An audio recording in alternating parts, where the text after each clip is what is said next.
மேற்கு வங்க முதலமைச்சரின் ஆபத்தான கேள்வி. அனைவருக்கும் வணக்கம். எடிட்டோரியல் வாய்ஸ் சேனலுக்கு அன்புடன் வரவேற்கிறோம்.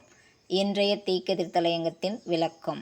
மேற்கு வங்கத்தில் 2027ஆம் ஆண்டிற்கான மக்கள் தொகை கணக்கெடுப்பின் முதற்கட்டத்தை தொடங்கி வைத்த முதலமைச்சர் சுவேந்து அதிகாரி, தேர்தல் ஆணையத்தின் வாக்காளர் பட்டியல் சிறப்பு திருத்த செயல்பாட்டில் சேர்க்கப்படாத 27 லட்சம் பேரை சுட்டிக்காட்டி, அவர்கள் குடியுரிமை இல்லாதவர்களா என்ற கேள்வியை எழுப்பியுள்ளார்.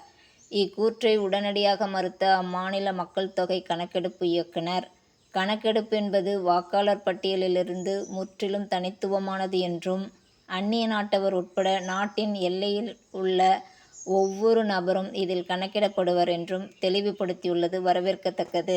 இந்திய சட்டத்தின்படி வாக்காளர் பட்டியல், மக்கள் தொகை கணக்கெடுப்பு, குடியுரிமை தீர்மானம் மற்றும் குடிமக்கள் பதிவேடு ஆகிய நான்கும் முற்றிலும் வேறுபட்ட சட்டப்பூர்வ நோக்கங்களை கொண்டவை.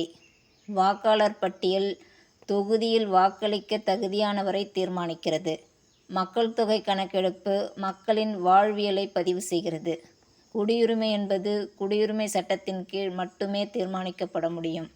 மேலும் மேற்கு வங்க அரசு தரப்பில் கூறப்படும் 27 லட்சம் பேரின் மேல்முறையீடு என்ற புள்ளி விவரத்திற்கு முறையான சான்றுகள் இல்லை என்பதோடு, உச்சநீதிமன்றத்தில் சமர்ப்பிக்கப்பட்ட 34 லட்சத்திற்கும் அதிகமான வழக்குகளுடன் இத்தரவு முரண்படுகிறது. 1948ஆம் ஆண்டின் மக்கள் தொகை கணக்கெடுப்பு சட்டத்தின்படி கணக்கெடுப்பு தரவுகள் இரகசியமாக வைக்கப்பட வேண்டும். இத்தரவுகளை வாக்காளர் பட்டியலுடன் ஒப்பிடுவதோ அல்லது குடியுரிமை சோதனையாக மாற்றுவதோ சட்டவிரோதமானது.